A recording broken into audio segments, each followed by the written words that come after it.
అందరికీ జయబాబా అండి. నాకు ఈ అవకాశం ఇచ్చిన బాబాకి ముందుగా నా హృదయపూర్వక జయబాబాలు తెలియజేసుకుంటున్నాను. మీ అందరికీ కూడా నా హృదయపూర్వక జయబాబాలు. అవతార్ మెహర్ బాబాకి జై. ఈరోజు నేను 440 ఫస్ట్ పారా నుంచి చదువుతున్నాను. జయబాబా. నా స్వభావంలో పాతుకుపోయిన అలవాటు వల్ల నేను ఎన్నో విషయాలు చూడాలనుకుంటున్నాను. కానీ నేను అతడిని చూసినప్పటి నుండి అతడిని తప్ప మరి దేనిని చూడాలనిపించడం లేదు. అంటే చూడాలన్న సహజ ప్రవృత్తి ఇంకా అలానే ఉంది. హఫీజ్‌కు భగవంతుడిని దర్శించక పూర్వం ఎన్నో ప్రాపంచిక విషయాలను చూడాలనే కోరిక ఉండేది.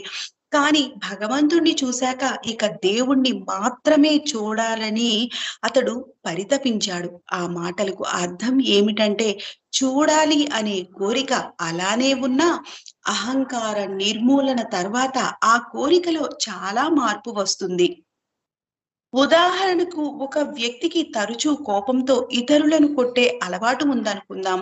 ఆ అలవాటు అతడు సాధువు అయ్యాక కూడా ఉంటుంది. కానీ అతడి ప్రవర్తనలో మనం సాధారణంగా ఊహించినంత మార్పు గోచరిస్తుంది. అతడి ఆగ్రహం వెనకాల ఎలాంటి స్వార్థ చింతన ఉండదు. అతడి ప్రవర్తనలో మానవ సహజమైన వ్యక్తిగత స్పందనలో దైవత్వం దాగి ఉంటుంది. అదంతా నిరంతరం సాగే ఆ దివ్య ప్రవాహం నుండి సంభవిస్తుంది. ఎవరైనా అలాంటి పరిస్థితులను ఎదుర్కోవలసి వస్తే ఎంతో ప్రయోజనం పొందుతారు. ఈ చర్చ ముగిశాక మున్షీ రహీంతో బాబా ఒక గంట సేపు పేకాట ఆడారు. ఆ ఆట మధ్యలో మండల్లోని హిందూ శిష్యులపై బాబా విసుక్కున్నారు. చివాట్లు పెట్టారు. ముఖ్యంగా సదాశివ్ పటేల్‌ను, అర్జున్ సుపేకర్‌లను బాబా చివాట్లు పెట్టారు. మధ్యాహ్న భోజనంలో వడ్డించిన కాయగూర వంటకాన్ని వారిద్దరూ తినకపోవడమే దీనికి కారణం. వంట చేసే చౌదరిని పిలిచి వడ్డించిన ఆహారాన్ని పూర్తిగా తినిపించాల్సిందిగా ఆదేశించారు. బాబా ఆగ్రహంతో అర్జున్ సుపేకర్ కేసి తిరిగి నీ కుటుంబం ప్లేగు వ్యాధితో నాశనమగ్గాక అని శాపం పెట్టారు. అర్జున్ అవాక్కయ్యాడు. 2 ఏళ్ల క్రిందట భవిష్యవాణి చెప్తూ బాబా పూణేలో భయంకరమైన ప్లేగు వ్యాధి వ్యాపిస్తుందని చెప్పిన సంగతి మండలికి గుర్తు వచ్చింది. బాబుర్దా బాంబుర్దా ప్రాంతంలో గిల్లీ దండా ఆడుతూ బాబా ఈ భవిష్యవాణి చెప్పారు. ఆ మర్నాడు అక్టోబర్ 7, 1922న అర్జున్ మేనల్లుడు ప్లేగు వ్యాధితో మరణించాడని పూణే నుంచి టెలిగ్రామ్ వచ్చింది. బాబా ఈ భయంకర వార్త గురించి ముందుగానే సూచనప్రాయంగా తెలియజేశారు కదా. ఇలాంటి విపత్తు సంభవిస్తుందని తనకు ముందుగానే బాబా సూచించారని అర్జున్ తెలిపాడు. అయినా అతడు ఈ సంఘటనతో బాధపడకుండా ఉండలేకపోయాడు. కొద్ది కాలం క్రితం భార్య మరణించింది. ఇప్పుడు మేనల్లుడు పోయాడు. భార్య మరణించినప్పుడు బాబా ఆజ్ఞానుసారం అర్జున్ పెద్దగా బాధపడలేదు. తన భార్య అంత్యక్రియలకు కూడా వెళ్ళలేదు. కానీ ఇప్పుడు ఇంటికి వెళ్ళాలనుకున్నాడు. 2 రోజులు పూణేలో వెళ్ళడానికి బాబా అనుమతి కోరాడు. బాబా సరే వెళ్ళిరా అన్నారు. బాబా హిందూ మండలి వారందరినీ సమావేశపరిచి పూణేలో ప్రబలిన ప్లేగు వ్యాధి వల్ల మీ కుటుంబానికి ఒక్కొక్కరు చొప్పున మరణిస్తారు. ఎవరెవరు ఇళ్లకు వెళ్ళదలుచుకున్నారో తక్షణం వెళ్ళండి.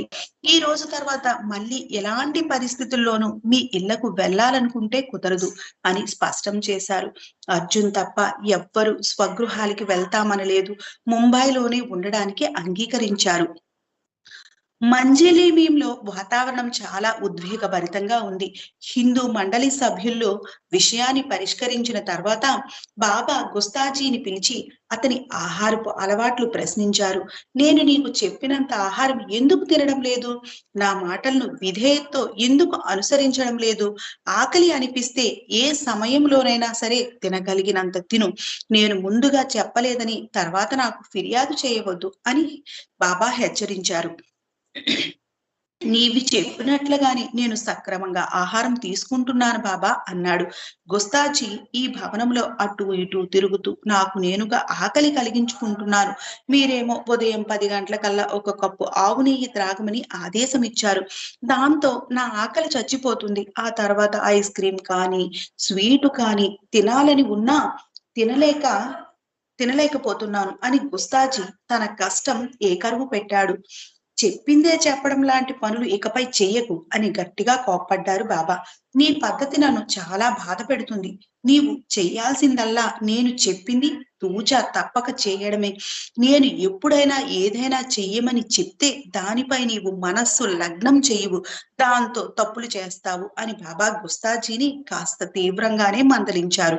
గుస్తాజీకి మనస్సు చివుక్కుమంది. నేను నిన్ను పూర్తిగా సంతృప్తి పరచడానికే కృషి చేస్తున్నానని నీకు తెలుసు. కొన్నిసార్లు తక్కువగా, మరి కొన్నిసార్లు ఎక్కువగా నా ఆకలిని బట్టి తింటూనే ఉన్నాను. నాకు ఆకలిగా లేనప్పుడు ఇంకా ఎక్కువగా తినమని ఎందుకు చెబుతున్నావో నాకు అర్థం కావడం లేదు. నాకు ఏదైనా రోగం వచ్చి మూలన పడితే మంజిల్లో ఉదయం నుండి రాత్రి దాకా ప్రస్తుతం నేను చేస్తున్న చిన్నా చితకా పనులు ఎవరు చేస్తారు అని గుస్తాజీ నిలదీశాడు. ఈ సమాధానంతో బాబా కోపం మరింత పెరిగింది. నేను ఈ మాటలు స్పష్టంగా చెబుతున్నాను. నీవు ఎంత చక్కగా నా మాటలు అర్థం చేసుకున్నావో, నీకు నేను ఏదైనా విషయం చెప్పాక ఆ విషయం వల్ల తలెత్తే పరిణామాలు ఏమిటో నాకు తెలియకపోతే నేను సద్గురువునే కాను. కాబట్టి నీవు ఇక్కడ నాతో ఉండటం వల్ల వనగూరే లాభం ఏమీ ఉండదు కూడా అని బాబా చెప్పారు. గుస్తాచి ఏమీ తడుముకోకుండా నేను ఉపాసిని మహారాజ్ ఆదేశం మేరకు ప్రతి విషయంలో, ప్రతి మాటలో నీ ఆజ్ఞలు అనుసరించడానికి, వినడానికి నీ దగ్గరకు వచ్చాను. అందుకని నేను నీతో ఉంటున్నాను అన్నాడు నిర్భీతిగా. నిర్భీతిగా. బాబాకు గుస్తాచి సమాధానాలు నచ్చలేదు. నీవు నాతో నా ఆజ్ఞ ప్రకారం ఉండటం లేదు సరికదా, నేను నీ ఇష్ట ప్రకారం నడుచుకోవాలని కోరుకుంటున్నావు. ఈ రోజు లగాయతు నేను నీకు ఏ విషయం చెప్పను. నీ ఇష్టం వచ్చిన పనిని నీవు చెయ్యి అన్నారు బాబా కోపంగా. నా ఇష్ట ప్రకారం నేను ఉండాలనుకుంటే నేను నీ దగ్గరకు వచ్చి ఉండేవాడినే కాదు అన్నాడు గుస్తాజీ. అలా అని నేను అనుకొని ఉంటే నేనే నిన్ను నా ఇంటికి తీసుకొని వెళ్ళేవాడిని అని గుర్తు చేశాడు. నన్ను నీవు పరీక్షించాలని అనుకుంటున్నట్లయితే ఆ అవసరం ఏదీ లేదని నేను భావిస్తున్నాను. ఎందుకంటే నేను సాయిబాబా, ఉపాసిని మహారాజుల చేతుల్లో ఎన్నో కష్టాలు అనుభవించాను. కొత్త వారికి నీవెలాంటి పరీక్షలు పెట్టినా నాకేమీ అభ్యంతరం లేదు. అలాంటి పరీక్షలకు నాకు పెట్టడం అవసరం లేదని నేను భావించినా అందరితో కలిసి వాళ్లకు తగిన సహకారం కలిగించేందుకు, సహాయం అందించేందుకు నేను తల వంచుతున్నాను. అన్ని పనులు సక్రమంగా సజావుగా సాగుతున్నా కూడా 2-3 రోజులకు ఒకసారి ఏదో ఒక నెపంతో మన ఇద్దరి మధ్య ఘర్షణ తీసుకొస్తున్నావు. ఇది నాకు ఎంతో బాధగా ఉంది అని గుస్తాజీ రుద్ధ కంఠంతో అన్నాడు. బాబా అతన్ని సముదాయించారు. నా ఛాయ రూపానికి నీవు ప్రతీకవు. అంత సన్నిహిత సంబంధం నాతో ఉన్న నేను అర్థం లేని వ్యర్థమైన పనులు ఏమైనా ఎప్పుడైనా నీకు చెబుతున్నట్లుగా అనిపిస్తుందా? మండలి వారి నందరినీ కానీ నిన్ను కానీ నాతో ఉంచుకున్నది మీకు పరీక్షలు పెట్టడానికి మాత్రం కాదు. నాకు దైవత్వానుభవం వల్ల వచ్చిన తర్వాత కూడా ఉపాసిని మహారాజు నన్ను రోత పుట్టించే మురికిలో కూర్చోబెట్టారు. ఆ అవసరం ఏమొచ్చింది? అదేమైనా నేరంగా, శిక్షగా నేను భావించానా? నేను నిన్ను గాని మరెవరినైనా కానీ పరీక్షించాలని అనుకోవడం లేదు. నేను కోరేదల్లా నేను చెప్పింది మీరు తూచా తప్పక పాటించాలని మాత్రమే.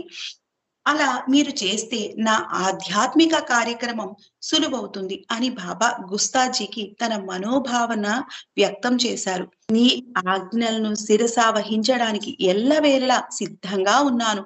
నా మనస్సాక్షిగా నేను ఇంతవరకు ఏమీ విధేయతతో నీ ఆజ్ఞలు పాటించానని కూడా చెప్పగలను అని గుస్తాజీ బాబాకు జవాబు చెప్పాడు. అతని మాటలకు స్పందిస్తూ బాబా, నా చేతల్ని అర్థం చేసుకోవడానికి ప్రయత్నించకండి. వాటి గూఢార్థం మీరు ఎన్నడూ కనుక్కోలేరు. నేను ఒక్క కప్పులో విషం ఇచ్చినా సంకోచించకుండా త్రాగండి.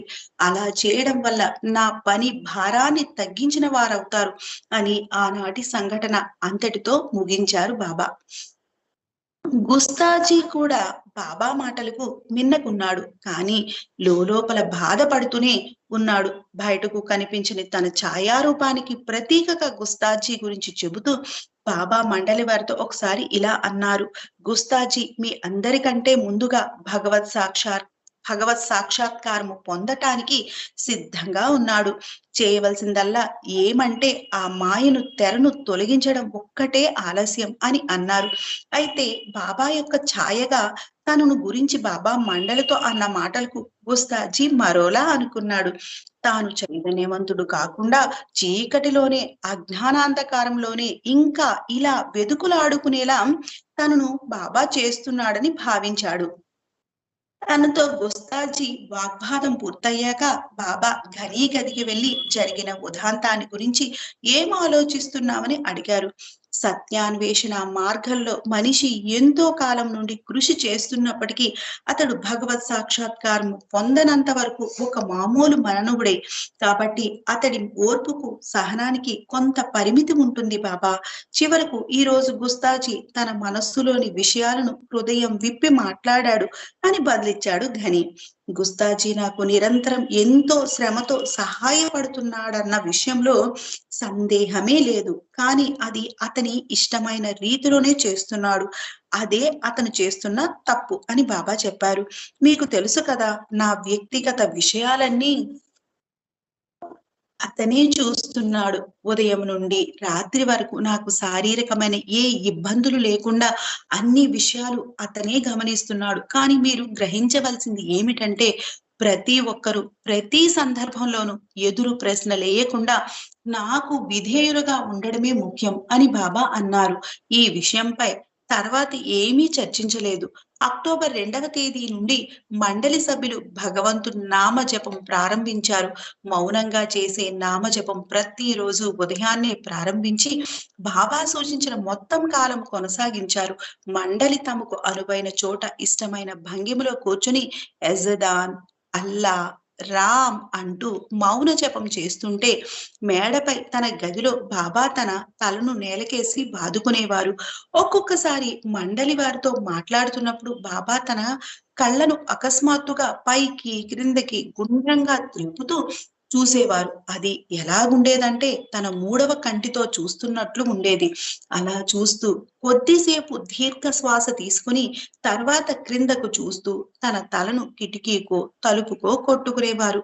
ఒకసారి ఇలాగే చేస్తూ కిటికీ అద్దాన్ని పగలగొట్టారు. అప్పుడప్పుడు మండలి వారు బాబా నుదిటి మీద కమిలిన గాయాన్ని, రక్తాన్ని చూస్తుండేవారు. సాధారణంగా బాబా గాయం కనబడకుండా తన తల చుట్టూ చేతి రుమాలు చుట్టుకొని ఉండేవారు. బాహ్యంగా మెరుపు తీగలాగా మెరిసిపోయే ఎంతో చురుకుగా కనిపించిన మంజిల్లో ఉన్న సమయంలో ఏవో రుగ్మతల వల్ల గాని, తల బాదుకోవడం వల్ల గాని నిరంతరం ఏదో ఒక బాధను అనుభవిస్తుండేవారు. మండలిలోని ప్రతి ఒక్కరి మానసిక, శారీరక సౌకర్యాల గురించి శ్రద్ధ తీసుకుంటూ అతి చిన్న విషయాలను సైతం బాబా పట్టించుకునేవారు. తాను శారీరకంగా ఎంతో బాధను అనుభవిస్తున్న ఆటలు, క్రీడలలో ఉత్సాహంగా పాల్గొనేవారు. అంతేకాదు మంజిల్లోని సభ్యులందరికంటే కూడా ఎంతో ఆరోగ్యంగా ఉన్నట్లు కనిపించేవారు. అక్టోబర్ 8వ తేదీన పిక్నిక్ జరుపుకోవాలని బాబా అనుమతితో వజీఫ్దార్ జుహు ప్రాంతంలో ఒక బంగ్లాను అద్దెకు తీసుకున్నాడు. అయితే ఆ రోజు ఉదయాన్నే బాబా ఆరోగ్యం అస్సలు బాగోలేదు. చూడటానికి చాలా అనారోగ్యంగా కనిపిస్తున్నారు. అయినా కూడా మండలి వారందరితో కలిసి జుహు వెళ్ళడానికి బాబా సిద్ధమయ్యారు. స్కూల్ పిల్లలు సెలవులు ఇచ్చినప్పుడు తమ ఇళ్లకు వెళ్ళడానికి ఎంత ఆనందిస్తారో అంత ఆనందంగా మనందరం కలిసి జుహు వెళ్ళాలి అని అన్నారు బాబా. జుహు వెళ్ళాక బాబా కొద్దిసేపు విశ్రాంతి తీసుకున్నారు. మండలి వారందరితో కొబ్బరి చెట్ల నీడన తసక్ అనే ఆట ఆడారు. మధ్యాహ్న భోజనంలో మంచి పూరీలు, బంగాళాదుంప కూర, శ్రీఖండ్ వడ్డించారు. బయట ఎంతో వేడిగా ఉండటంతో భోజనం తర్వాత అందరినీ బంగ్లాలోని విశ్రాంతి తీసుకోమన్నారు బాబా. మధ్యాహ్నం 2 గంటల తర్వాత మండలి వారందరూ ఏం చేస్తున్నారో చూసి రమ్మనమని బాబా ఘనీని పంపించారు. అందరూ బంగ్లా అంతటా ఏదో మాట్లాడుకుంటూ, పాడుకుంటూ, విశ్రాంతి తీసుకుంటూ ఘనీకి కనిపించారు. విఠల్ మాత్రం పెద్దగా గుర్రు పెడుతూ మంచి నిద్రలో ఉన్నాడు. బాబా విఠల్ని వెంటనే పిలిపించి తక్షణం పూనా వెళ్ళిపోమని ఆదేశించారు. గనీని వెళ్లి సోఫాలో ఎవరెవరు నిద్రమత్తులో జోగుతున్నారో చూసి రమ్మన్నారు. చూసి రమ్మని పంపించారు. సదాశివ్, రుస్తుములు సోఫాలో కునికిపాట్లు పడుతూ పట్టుబడ్డారు. బాబా వెంటనే వాళ్ళిద్దరినీ పిలిచి గట్టిగా ఇలా చివాట్లు పెట్టారు. నేను ఎంతో బాధపడుతున్నప్పటికీ మీకు హాయినొసగే ఒక మార్పు కోసం మిమ్మల్నందరినీ ఇక్కడకు తీసుకువచ్చాను. మీ అందరి కోసమే నేను ఈ బాధలన్నీ అనుభవిస్తున్నాను. నేనేమో బాధలు పడుతుంటే మీరు సరదాగా కాలక్షేపం చేస్తున్నారు. నేను మంజిల్‌లోనే ఉండిపోయినా దానివల్ల నాకేమీ పెద్ద తేడా ఉండేది కాదు. నేను అనుభవిస్తున్న బాధలతో మీకు చీమ కుట్టినట్లయినా లేదన్నదే నా బాధ. నేను నేల మీద పడుకొని భరింపలేనంత కడుపు నొప్పితో బాధపడుతున్నాను. ఉదయం నుండి 4 సార్లు విరోచనాలు అయినాయి. నేను ఇలా బాధపడుతుంటే మీరేమో హాయిగా కుర్చీల్లో, సోఫాల్లో కాలు చాచుకొని సుఖంగా ఉన్నారు. నాకు తెలుసు మీరందరూ ధనవంతుల ఇంటి నుంచి వచ్చారని.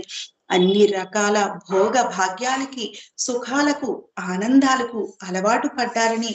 నేను కోరిన మీదట తాత్కాలికంగా మీ సుఖాలనన్నింటినీ వదిలిపెట్టారు. మీ మనస్సును మీ అదుపులో పెట్టుకొని మీ అంతిమ లక్ష్యంగా నిర్ణయించుకున్న ఆధ్యాత్మిక గమ్యాన్ని పొందాలన్న విషయాన్ని నిరంతరం జ్ఞాపకం ఉంచుకోండి. మీరు ఇప్పుడు ఒక జైల్లో ఉన్నామని భావించండి. మిగిలిన అన్ని విషయాలు మర్చిపోండి. మీరు ఏ సుఖాలను అయితే వదిలిపెట్టారో వాటి కోసం మీ మనసులు తహతహలాడకుండా చూసుకోండి. ఏదైనా సందర్భంలో తిరిగి మీరు వదిలిన సుఖాలను అనుభవించే అవకాశం లభిస్తే లేదా ఎవరైనా అలాంటి అవకాశం కల్పిస్తే తిరిగి ఆ మాయలో పడిపోకండి. ఆధ్యాత్మిక ఆధ్యాత్మిక లక్ష్యాన్ని చేరడానికి మీరేమీ అత్యంత భయంకర కష్టాలు అనుభవించాల్సిన పని లేదు. మీరు నాతో ఉండటం వల్ల అలాంటి కష్టాలు ఏమీ మీకు ఎదురు కావు. ఇక్కడ మీరు చేయవలసిందల్లా మీ వ్యక్తిగత ఇష్టాన్ని వదిలి నడుచుకోవడమే. ఇంతవరకు ఆచరిస్తూ వస్తున్న కొన్ని పనుల్ని ఇంకా ముందు చేయకుండా ఉండడం. అంతేకాదు మీకు ఎంత మాత్రం ఇష్టం లేని పనులు కూడా మీరు ప్రస్తుతం చేయవలసి ఉంటుంది. ఉదాహరణకు మీకు ఆకలి వేస్తే భోజనం చేస్తారు. కానీ నేను మీకు ఆకలిగా లేనప్పుడు భోజనం చేయమని అడుగుతాను. అలాగే మీకు మంచి ఆకలి వేస్తున్నప్పుడు ఆహార పదార్థాలు వేటిని ముట్టకూడదని కూడా చెప్తాను. పగటిపూట కొద్దిసేపు నిద్రపోయే అలవాటు మీకుంటుంది. కానీ ప్రస్తుతం అలా చేయడం నిషిద్ధం. అలాగే మీరు ఎప్పుడు కష్టపడి ఒళ్ళు వంచి పని చేసి ఉండరు. అలాంటిది కొన్ని సందర్భాల్లో మిమ్మల్ని మండుటెండలో పని చేయమని అడుగుతాను. ఇవన్నీ మీ మనస్సుకు, ఇష్టాలకు వ్యతిరేకంగా చేయమని ఆదేశించే కొన్ని పనులు. వీటిని అమలు పరచడం ద్వారా క్రమేణా మీకు మీ మనస్సును ఆధీనంలో, నియంత్రణలో ఉంచుకునే ప్రయత్నం చేస్తారు. గాంధీ మరియు ఆలీ సోదరుల వంటి ప్రసిద్ధి చెందిన భారతీయ నేతలను గమనించండి. దేశభక్తితో దేశం కోసమని వారు సుఖాలన్నింటినీ త్యజించారు. కఠిన జైలు జీవితం పలుమార్లు అనుభవిస్తున్నారు. దేశ స్వాతంత్ర్యం కోసం, యావత్తు ప్రపంచం సంక్షేమం కోసం ఈ నాయకులు ఎంతగానో కష్టపడుతున్నారు. ఆధ్యాత్మిక దృష్టిలో స్వాతంత్రం, సంక్షేమం కేవలం ఒక కలే. అయినా ఈ నాయకులు ఆనందంగా కష్టాలను అనుభవిస్తున్నారు. స్వాతంత్రం, సంక్షేమం లాంటి వాటి కోసమే ఎంత కష్టపడుతున్నప్పుడు మరి అంత కష్టపడుతున్నప్పుడు మరి అన్నింటికీ మూలమైన భగవంతుడి కోసం మీరెంతో చేయాలో మీరే ఒకసారి ఆలోచించండి. నాతో జైలు జీవితం లాంటిది అనుభవించవలసింది కేవలం 10 నెలలు మాత్రమే. కానీ ఆ సమయంలో మీరు మీ మనస్సు చెప్పినట్లు మాత్రం నడుచుకోరాదు. దాని ఆదేశాలకు విరుద్ధంగా నడుచుకోవాలి. అత్యున్నత శిఖరాలను అధిరోహించడానికి ఇది చాలా స్వల్పమైన కష్టమే. హఫీజ్ ఇలా చెప్పాడు. నీ నైజం, ఆవేశం, ఆలోచనలకు అలవాలమైన అర ఆరామాన్ని తప్పకుండా త్యజించి బయలుదేరాలి. అలా చేస్తే కాని చేరలేవు సత్యపథాన్ని. కొంతమంది భగవంతుణ్ణి అన్వేషణలో ఎన్నో కష్టాలు అనుభవిస్తూ ఈ ప్రపంచాన్నే వదిలిపెట్టారు. కానీ మీరు భగవంతుణ్ణి చాలా సులువుగా చేరుకోగలగడానికి కారణభూతమైన మీ అదృష్టానికి మీరు ధన్యవాదాలే తెలుపుకోవాలి అన్నారు. నాతో కలిసి ఈ ప్రపంచంలో ఉండటాన్ని చూసి మీరు ప్రపంచంలోనే ఉన్న మీ సర్వస్వం త్యజించారని ప్రజలు అనుకుంటారు. ఈ యావత్తు విశాల ప్రపంచం అందులోని అందచందాలు కేవలం భ్రాంతి తప్ప ఒకటి కాదు. ఎన్నో విషయాలు శాస్త్రజ్ఞులు విజ్ఞానంతో కనుగొన్న చరాచర సృష్టి మాత్రం శాస్త్రజ్ఞులకు పని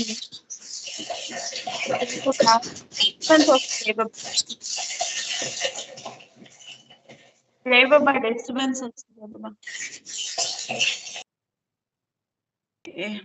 ఈ యావత్తు విశాల ప్రపంచం అందులోని అందచందాలు కేవలం భ్రాంతి తప్ప వేరొకటి కాదు. ఎన్ని పరిశోధనలు జరిపిన శాస్త్రజ్ఞులు తమ పరిజ్ఞానంతో ఎన్ని కనుగొన్నా కూడా ఈ చరాచర సృష్టి మాత్రం శాస్త్రజ్ఞులకు కొరకు పడని శేష ప్రశ్నగానే ఉంది.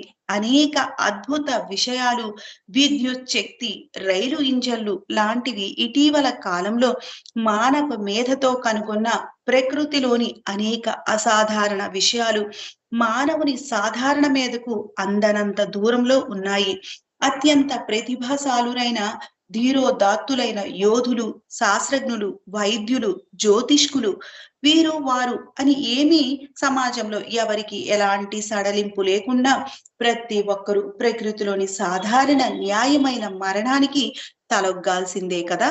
ఈ విషయంలో ఈ ప్రపంచంలో ప్రతి ఒక్కరూ నిస్సహాయులే. ఈ ప్రాపంచక బంధాలు, అనుబంధాలు కేవలం ఒక నాటకం వంటివి. ఈ సత్యాన్ని స్వామి వివేకానంద సరిగ్గా సరిపోల్చారు. తండ్రి, తల్లి, బిడ్డ, భార్య, స్నేహితుడు ఇవన్నీ కూడా వట్టి కలలే. ఈ కలలు కనేవారు ఏకైకుడైన పరమాత్మ యొక్క సత్యాన్ని తెలుసుకోలేరని స్వామి వివేకానంద అన్నారు. భగవంతుడు అందరివాడు.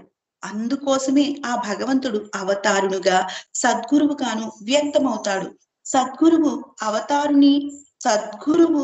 అవతారుని మినహాయించి మరెవ్వరూ ఈ ప్రపంచంలో నిజమైన ప్రేమను కలిగి ఉండరు. ఉపాసిని మహారాజును చూడండి. నా కోసం ఆయన ఎలా కలవరపడుతుంటాడో. ఎందుకంటే దుర్భరమైన నా ఆధ్యాత్మిక వేదనలో ఆయన కూడా కొంత పాలు పంచుకుందామని నన్ను సాకోరి రమ్మని తరచూ పిలుస్తుంటారు. ఆ తర్వాత మెహర్ బాబా వివిధ మతాల గురించి ఇలా చెప్పారు. జొరాస్టర్ వెలిగించిన ధర్మజ్యోతిని అతని అనుచరులే అంతం చేశారు. అతను నెలకొల్పిన ధర్మం సూఫీ తత్వంలోని పరమోన్నత ధర్మానికి ప్రతిరూపం. ఈ భౌతిక ప్రపంచంలో జొరాస్టర్ తిరిగి జన్మించడం అంటూ జరిగితే జొరాస్ట్రియన్లుగా పిలువబడే ఆయన అనుచరులు పాటిస్తున్న మత విధానాలను చూసి గతంలో తానిచ్చిన మత సూత్రాలను ఆయనే గుర్తుపట్టలేకపోవచ్చు. ఈ విషయం అన్ని మతాలకు సమానంగా వర్తిస్తుంది. ముస్లిం పెద్దలు, ముల్లాలు, హిందూ పండిట్లు, జొరాస్ట్రియన్ దస్తూర్లు, క్రైస్తవ ప్రీస్టులు వారి మతాలను వారి స్వార్థ ప్రయోజనాలకు అనుగుణంగా సరైన రూపం లేకుండా మార్చివేశారు. ఈ చర్చ సుమారు 1 గంట సేపు జరిగింది. బాబా ప్రతి మతంలోని మత పెద్దలు, మతాచారాలు, కర్మకాండలు నిర్వహణ ద్వారా వారి వారి మతాన్ని వ్యాపారంగా ఎలా మార్చేశారో సోదాహరణంగా వివరించారు. మధ్యాహ్నం మండలి వారందరినీ గిల్లి దండ ఆట ఆడుకోవడానికని బంగ్లా బయటకు వెళ్లేందుకు అనుమతి ఇచ్చారు. ముందుగా బాబా కొంతసేపు ఆటలో పాల్గొని ఆ తర్వాత మండలి వారందరినీ ఆడుకోమని చెప్పి ఆయన బంగ్లాలోని తిరిగి వచ్చేశారు. 1 గంట తర్వాత అందరినీ బంగ్లాలోనికి రమ్మనమని కబురు చేశారు. వారు లోనికి వచ్చేసరికి బాబా వాంతి చేసుకుంటున్నారు. భోజనం తీసుకున్న 5 గంటల తర్వాత జీర్ణం కాక భుజించిన ఆహారం వాంతి రూపంలో బయటకు రావడం వైద్యరీత్యా ఆశ్చర్యకరం అన్నాడు డాక్టర్ గని. 5 గంటల సేపు కడుపులో జీర్ణం కాని పదార్థం ఉండటం ఆశ్చర్యకరమని పేర్కొన్నాడు. బాబా మండలి వారు జుహూ నుంచి మంజిల్‌కు తిరిగి వెళ్ళాలనుకుంటున్నారు. కానీ తాను చాలా నీరసంగా ఉన్నానని, కనీసం రైల్వే స్టేషన్ దాకా నడవలేని స్థితిలో ఉన్నానని బాబా అన్నారు. బాబా గుస్తాజీని, జాల్, రుస్తుం, సరోష్‌లు టాక్సీలోను, మిగిలిన వారందరూ లోకల్ రైల్లోనూ మంజిల్‌కు చేరాలని నిర్ణయించారు. ఆ రోజున బాబాకు పగటిపూట 12 సార్లు, రాత్రిపూట మరో 6, 7 సార్లు విరోచనాలు అయ్యాయి. తెల్లవారాక మాత్రం బాబా చాలా ఆరోగ్యంగా, ఆనందంగా, ఉత్సాహంగా కనబడ్డారు. ఆ విధంగా ఆయన ముందుగానే చెప్పిన 4వసారి మరణ బాధ గడిచింది. అవతార్ మెహర్ బాబా కీ జై. అవతార్ మెహర్ బాబా కీ జై. అవతార్ మెహర్ బాబా కీ జై. నాకు ఈ అవకాశం ఇచ్చిన బాబాకి నా ధన్యవాదాలు తెలియజేసుకుంటున్నాను. మీ అందరికీ కూడా నా హృదయపూర్వక జై బాబాలు. అవతార్ మెహర్ బాబా కీ జై. జై బాబా అండి.